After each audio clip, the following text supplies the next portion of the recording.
This video has been recorded in the Shona language. If you do not understand the Shona language but you are interested in this video, you can check in the comments section. You are going to find a link which takes you to a similar video which has been recorded in the English language. Thank you. Tapa question number 10. We have 28 questions. This is a ZIMSEC O-Level Mathematics paper written in 2016 June session. Paper 1.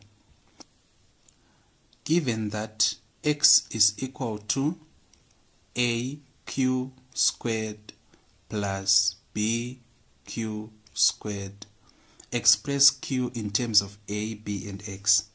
Saka question iri kuti express q in terms of a, b and x. Zvairi kungoreva ndezvekuti make q the subject of the formula. Saka masomo ekuita make subject of formula anointroduced in form 2, and new general mathematics in a very special questions around this topic. Saka if you need to revise more and taga new general mathematics book 2 or taga topic subject of formula in a practice questions akanaka chose. But let us do this to not to know is over say. Our goal is to isolate q.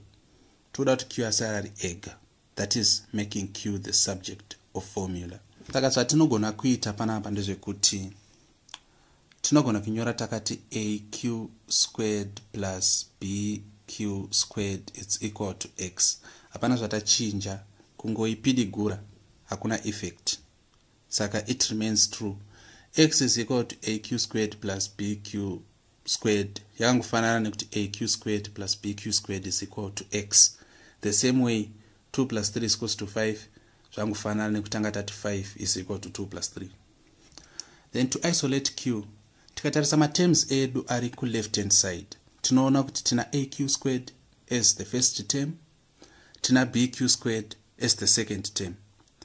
Saka in both terms q squared arimo, kureva kuti we can factor out q squared. Saka factoring out q squared zoreva kuti tasara tina a plus b is equal to x. Saka tabuditsa q squared mu bracket medu tina a plus b. To see kuti mafactorizero awaita ari correct, you just have to check kuti tikati q squared times a tinowana here aq squared. True, tinowana aq squared. Tikati q squared times b tinowana bq squared. Kureva kuti kuziva kuti term iri mukati me bracket yedu yekutanga ndeyani, kuziva kuti ndi a here, it's just q squared dividing into aq squared tina a, then q squared dividing into bq squared tina b. If you need help on knowing how to factorize, you can indicate in the comments section and I will create a video based entirely on the concepts of factorization. To factor out, say, how do we check kuti ma factorizero ataita ari correct, etc. So here I'm just going to assume kuti ma understand.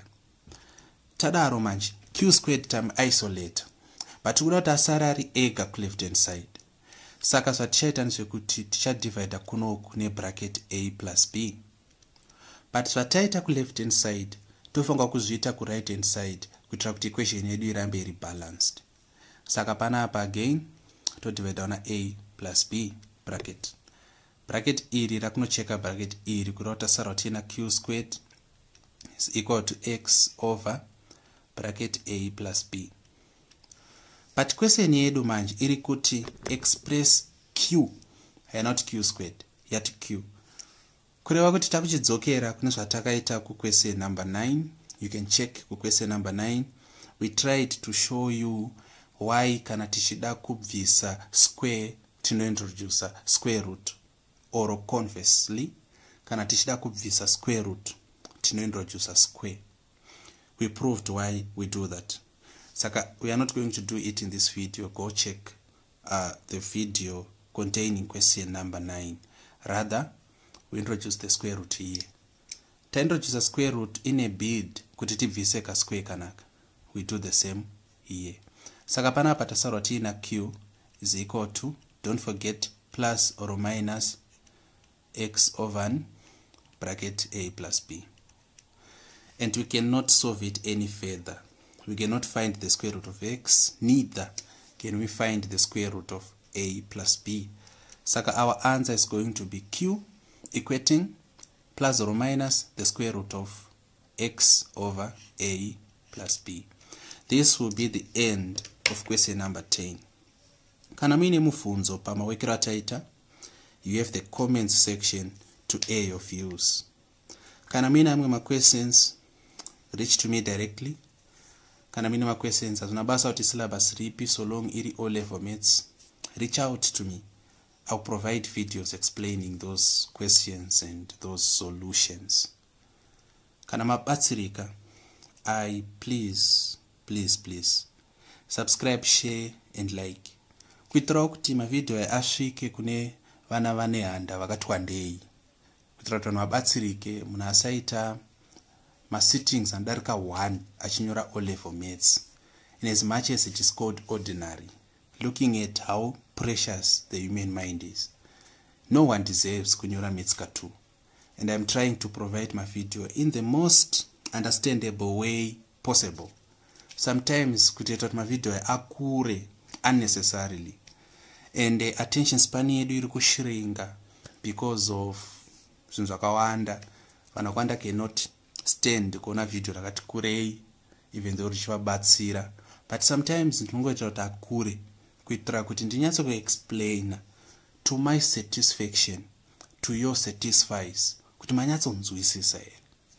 Saka please subscribe, share and like. Otherwise, thank you vana vane handa.